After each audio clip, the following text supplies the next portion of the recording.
You can always think that we're old and not innovative, but there is no company that can limp on for 139 years without being creative and having the genes to change. My mail address is open for anyone, and I read all my mails by myself.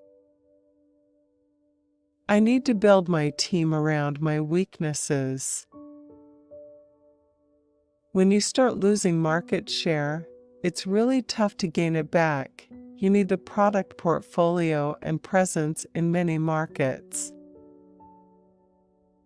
We want to be on the edge of technology all of the time. We think long term. For us to stay competitive, we're transforming our services business to be reliable and flexible. Our take was that if we are going to support our customers, we have to help them with video distribution, whether that is iPad, TV, small screen, or large screen. When I came into the CEO office, I basically changed the entire management team.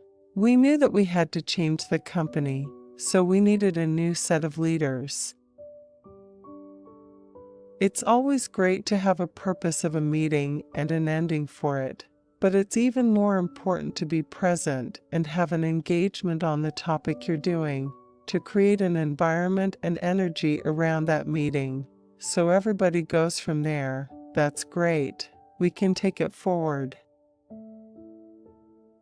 When it comes to meetings and preparing for that, it doesn't matter if it's a meeting with the UN, with a large operator, CEO, or chairman, or if I have an internal meeting. In all cases, I know that the energy and the engagement in every discussion is extremely important.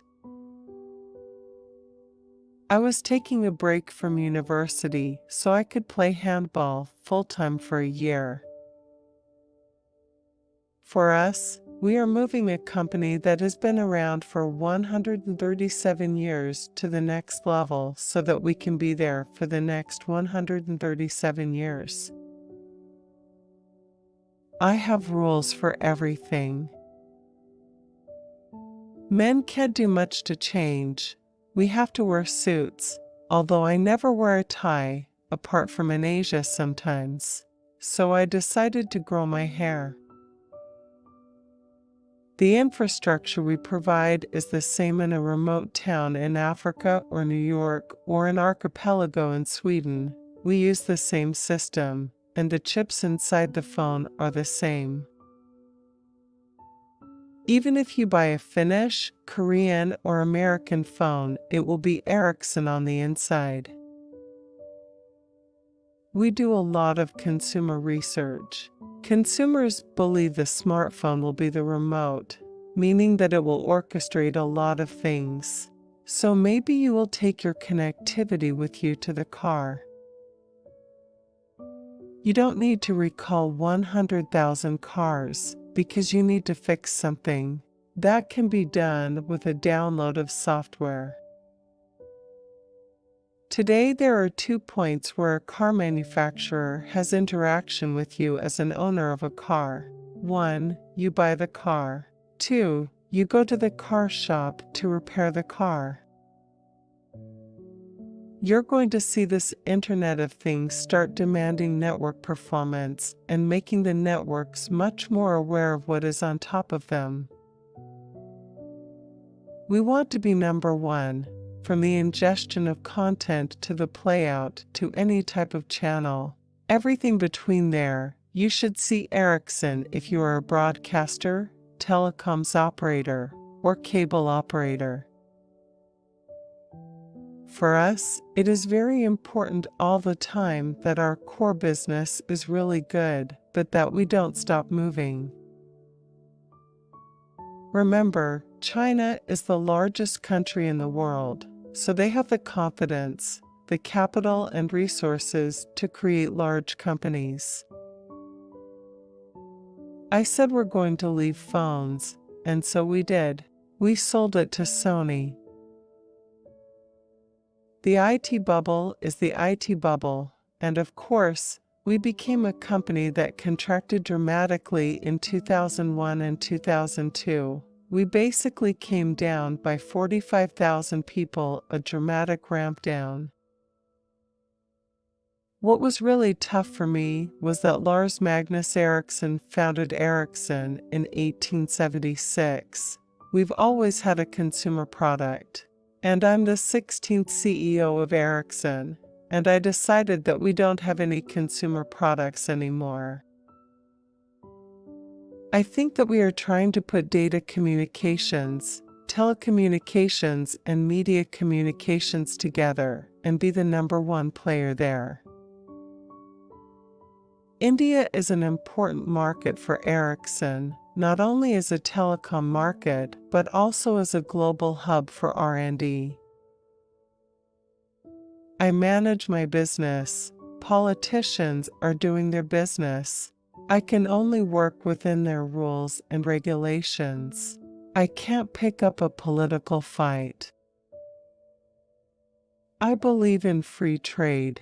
I don't support regulating trade prices between different regions. Our point of view is we don't want trade barriers between different countries.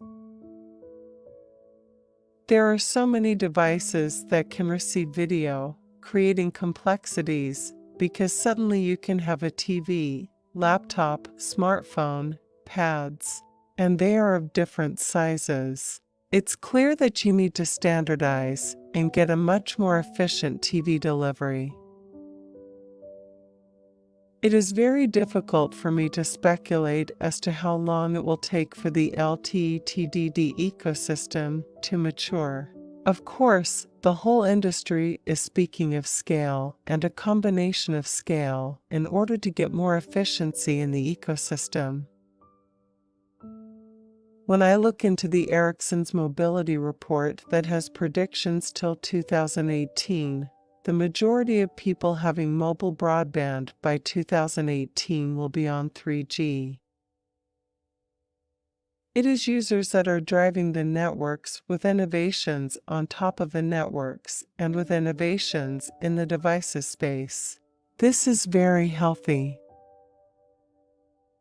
In order to have the next generation of modems, you would need to pour in even more R&D spending. We came to the conclusion that we're going to have a tough time to really see that we are going to succeed in the modems business. No day is similar to another, but usually mail is part of my start of the day. Our company never sleeps.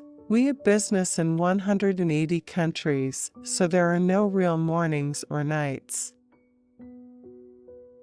I read mails throughout the day, but answer mails more in the morning and evening. If I am in Sweden, I try to get home to be with my children. I can do work after that from home. Historically, the mobile industry has been focused on the consumer, getting better performance and throughput to their devices.